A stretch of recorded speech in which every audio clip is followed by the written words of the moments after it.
All right. So we've talked a little bit about the non-Indigenous folk.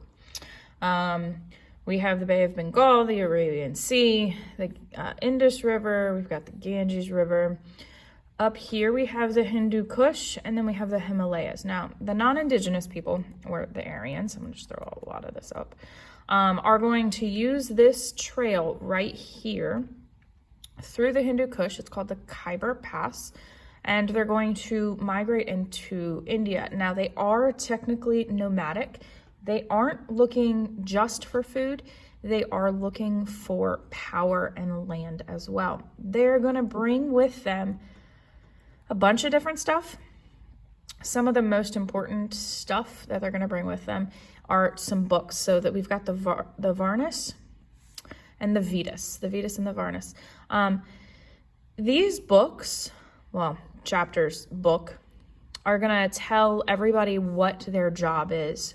Now, they're going to say that Aryans or non-Indigenous folk are going to have more power than the Indigenous folk of India.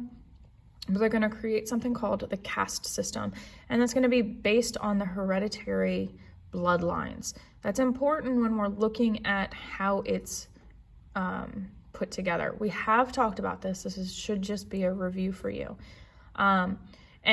Within the Vedas, we're going to have an explanation of the occupation. Occupation is just a fancy word for a job. All right, so within this, we've got the priests or the Brahmin who are at the top. So these two people, the warriors and the priests, or the Brahmin and the Kshatriyas, are going to be our twice born, so they're reincarnated into a higher system, and they're also going to be descendants of the Aryans, the non-Indigenous people. We've got landowners, the Vaishyas. These are also going to be farmers, so they're just as important as the priests and the warriors. The difference is that they could be indigenous to India, or they could be descendants of the Aryans. Excuse me. We have the servants. Now, these are going to be more likely to be indigenous people to India, because of how low they are on the pyramid, basically. And then at the very, very bottom, we have the untouchables and the outcasts. So now these people, we don't need to know their Hindu word. You do need to recognize the Hindu words, the Brahmin, the Kshatriyas, the Vaishyas, and the Sudra. But the outcasts and the untouchables aren't going to be respected. They're necessary, and they're going to be a very large group. However, they're going to be seen as dirty, so they're not going to be given any respect. Now, within this, I was wrong. So the landowners are going to be twice born as well, but they are still going to possibly be indigenous, or a mixture. While you are alive, there is no way within this system to move up. You have to be reincarnated out of your caste to move up, which means your karma needs to be on point.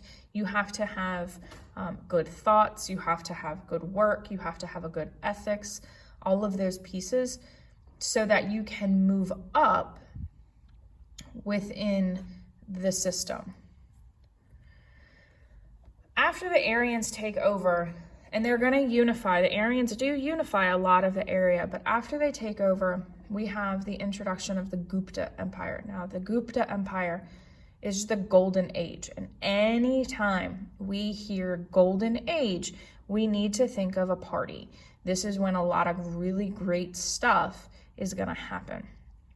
So within the Gupta Empire, we've got the idea of zero within bookkeeping and how it's not a negative or a positive. We have the idea of resetting a bone. And that just means fixing it before it heals. And that's super important for us today. And that's the beginnings of the medical stuff. And we're going to have a lot of advancements from the medical aspect over the next 1,000 years that we're talking about.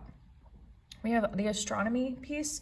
The Gupta Empire understood that, one, it wasn't geocentric, and two, that the Earth was actually round, even though we couldn't see it. And if you were in a boat, it would look like it was flat, but in reality, it was a spinning globe.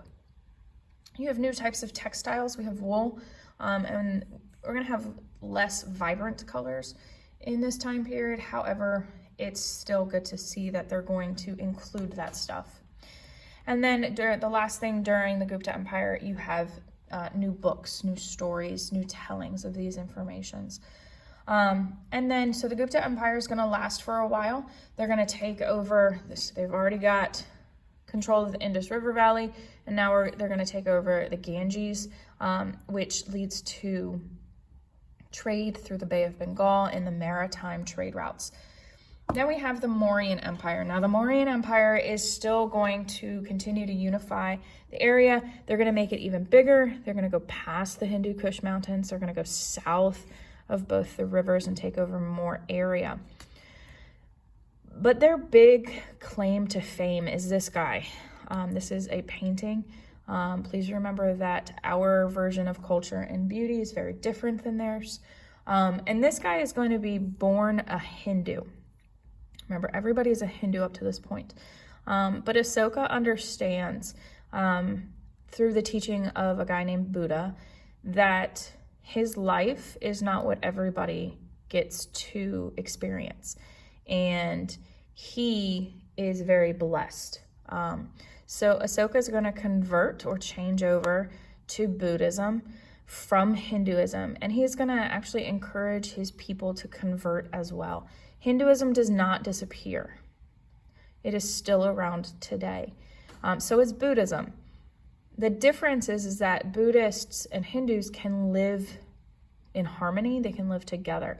Even though they don't like each other, even though they don't agree with each other, for the most part, they're going to live in harmony.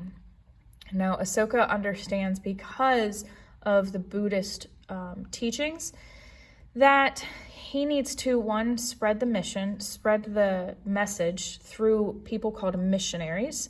And then he's going to start building stuff. He understands that poor people need help. And one thing that he can do is build hospitals.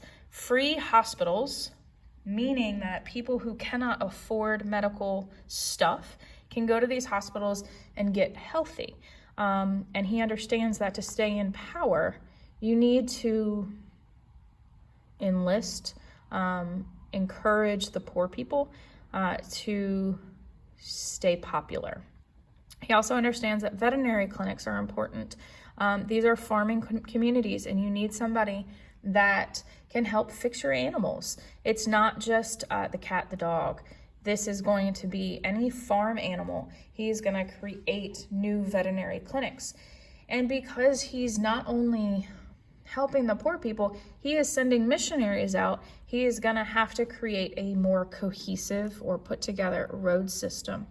Road systems allow for easier transport, for safer transport, and for people to have jobs. Those three things are very important to keeping people in power.